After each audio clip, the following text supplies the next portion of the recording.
Welcome to the Teachers Need Teachers podcast, where we help new and beginning teachers navigate through those crazy first years of teaching so you can maintain your sanity and personal life. Here's your host, Kim Lapre.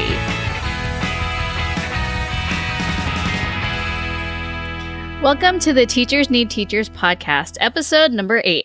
Hey, thanks again for coming and hanging out with me today. As always, I really appreciate it. I'm your host, Kim Lapre from teachersneedteachers.com, which is a coaching and community site for new and beginning teachers who don't want to just survive those first few years, but actually thrive. Today, I'm doing another question and answer from the internet, and it's actually kind of a special one because it's one that has to do with finding a teaching job. And right now, if you haven't already landed a job for next year for you beginning teachers, right now is interview season and it's hiring season, and it can actually go all the way through the summer. Some of you may be clamoring to get those applications out and wondering why you haven't heard back from anyone. But just know that it really does take some time for them to put a posting out. A lot of times there are things with human resources that principals at sites have to deal with. But for this particular episode, I wanted to talk to you about why you may or may not have been hired. So here's the original question that was asked. I've been on a bunch of interviews and I'm not getting hired. I just graduated with my master's degree and I can't find a job. The interviews go great and then nothing. Is it because I don't have a lot of experience? How can I get experience if I can't find a job? I've even started applying in a neighborhood state. Any pointers or ideas? Now, this is actually quite common.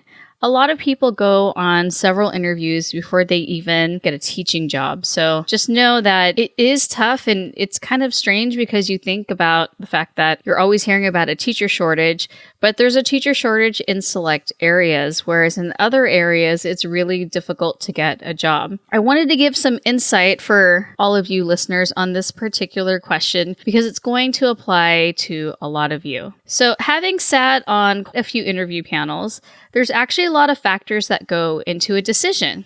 So here are just a few. They may have posted the position, but already knew who they wanted to hire.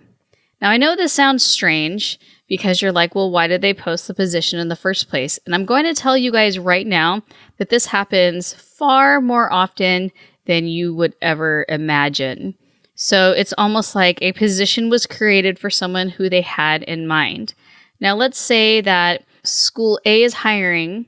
There's a teacher from School B. The principal at School A really wants that teacher from School B, so they're going to create a position that pretty much is catered to the teacher at School B because of maybe a union contract or just because of the processes at Human Resources. They have to post the position for everyone, even though they already know who they're going to hire. Now, obviously, you're not going to know when that happens, but if that is the situation, consider this as another opportunity to refine your interviewing skills. And I know that that can be disheartening to hear because you're like, well, I don't want practice. I want to get a job. But as you go on, you will get better at interviewing, and most likely, you're going to find your dream job along the way. Here's another reason. There were other candidates who they felt fit their school better. And this one can be a little bit of a tough pill to swallow. But honestly, every school has their own mission. Every school has their own philosophy, and they're looking for someone specific. So if you don't happen to fit into that philosophy or school culture or mission, they're not going to hire you. And actually, that's better for you because it means that you're not a good fit for them and they're not a good fit for you.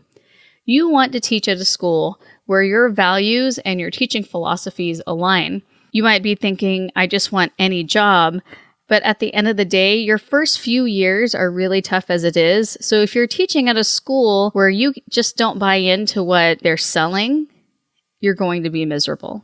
Here's another one. One or more of your answers to a question may have set off red flags, or you answered something obvious and didn't nail it. In other words, somewhere in the interview didn't go so well, and They knew it and you knew it. They might ask you a question like, what would your advisor say is your biggest area of improvement? And you say something like classroom management, that's going to set off a red flag. Not that you should lie, but classroom management should never be your greatest weakness. There's a tip for you. And also, you might have answered something that they were really looking for a certain answer, and you didn't give them that answer. And I'm going to be honest with you guys, I've done this before. I was actually a district teacher of the year, and from there you move on to the county. And when you go to the county level, you have to interview with a panel of teachers who were former county teachers of the year. And they asked me a question about data, about using data in my teaching. And it should have been a really obvious answer. Data should give me information to guide my teaching. It should tell me where my students' strengths and weaknesses are so that I know where to go from there with my lessons. But no, my answer, if I recall correctly, involved testing. That there should be multiple forms of collecting data other than just testing. You and I know right now that that is not the answer that they were looking for, but I got nervous and I only had 1 minute left. So I just spouted something to answer it because I would be disqualified if I didn't answer all of the questions. So all of us get nervous when we're answering these questions, and you might say something that looking back, you're like, you know what? That's not really what I meant to say. And I would actually encourage you, if you answer it one way and you catch yourself in the interview, be honest and say, can I try that again? That's not really what I meant to say, but I was nervous. There's no harm in saying that and giving them the good answer. But if you were like me, who didn't win for County Teacher of the Year, you just have to move on and learn from it. Okay, another reason is that there were so many people that applied that honestly your odds of getting the job were reduced. It is a little bit of, a numbers game. If 10 people applied for a position and interviewed, they're going to narrow it down to 5. And then from there, they're going to do things like call your references and do some background checks. I remember a friend who said that 50 people applied for one position in a school district in Los Angeles. You can just imagine the odds of getting that job. So don't be discouraged because there's a lot of competition. You just need to go and keep applying everywhere. And finally, we do consider your resume. So before you go to your interview, the interview panel will look at your resume thoroughly. And I don't necessarily look for spelling mistakes, although really you should. You should have someone else look it over and catch any of those little silly mistakes on there. But aside from that, we will look at your student teaching experience and we're going to look at how you describe it. It's actually really important, the types of jobs that you find important and the skills that you acquired that you think apply to this particular position. And that even goes to any other type of tutoring or other jobs that you've done. If you have very limited teaching experience or no teaching experience, feel free to list any other jobs that show us that you're going to be a good person in front of the students, that you know how to handle difficult people, that you know how to be responsible. All of that is obviously important on your resume. Also, if you have these large gaps in employment, maybe you student taught and then you did other things, or there were many, many years before you did teach, be prepared to answer any questions about that. It's not necessarily a bad thing, but we may wonder, why didn't you go and teach right away? Or what were you doing? Or how come you didn't teach for 10 years and then all of a sudden you've come back? What is your motivation for coming back? If your answers lead the panel to believe that you don't really want to teach and you're just doing it because there's nothing else to do, you're probably not going to get hired.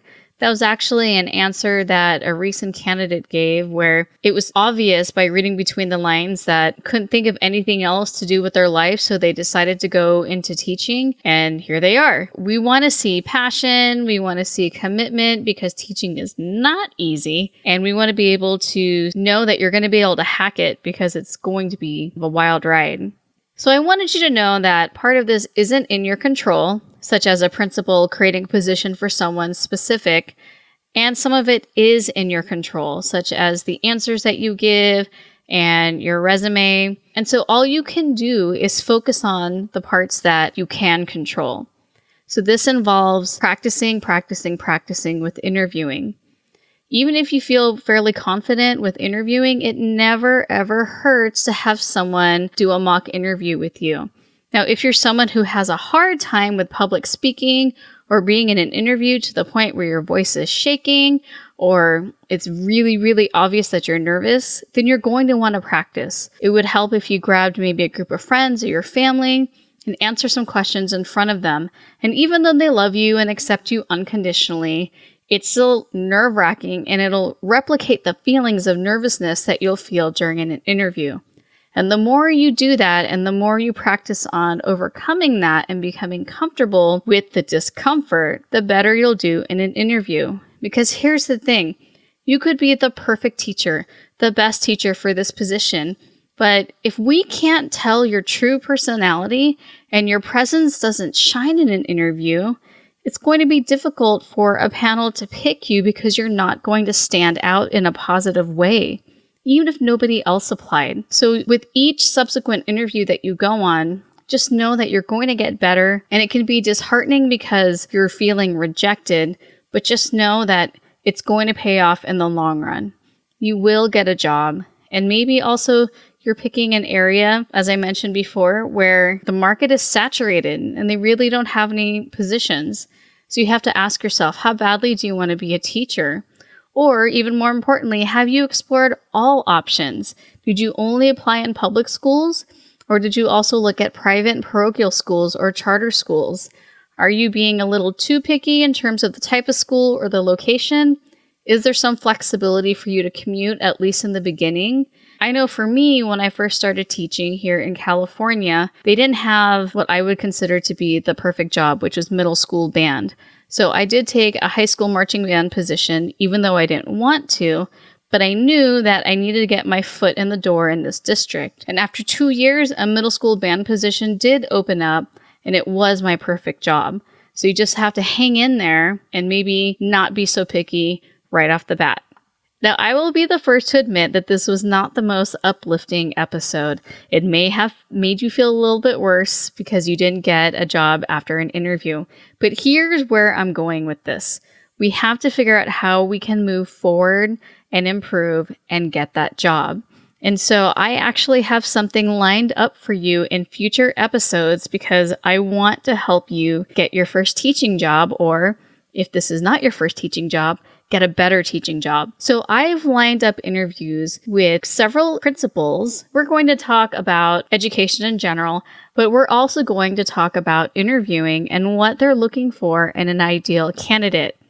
Also, they're going to be interviewing me on the fly, so I'm not going to know the questions ahead of time, and I'm going to do my best to give them an answer that I think would land me a job, and hopefully the principal will give me feedback, and you can use this to kind of help guide your future planning for interviews.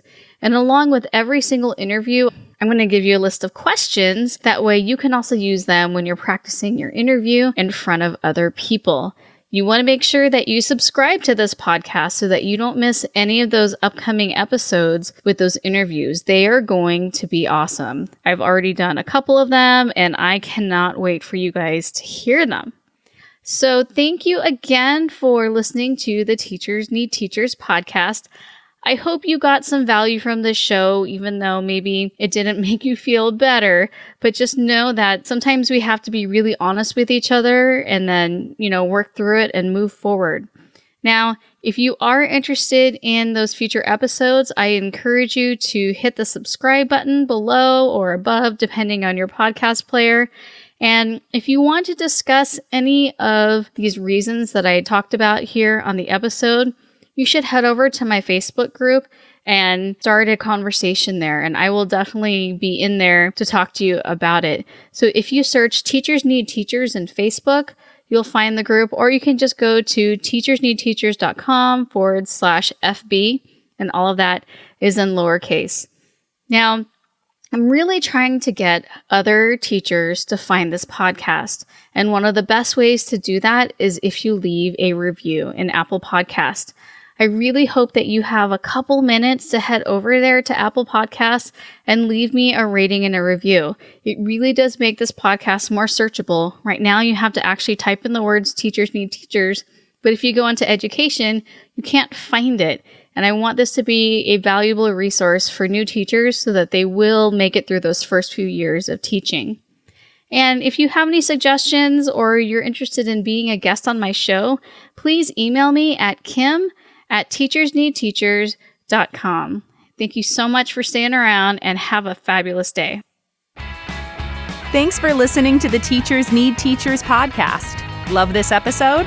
Head over to Apple Podcast or Google Play to subscribe, rate, and leave a review.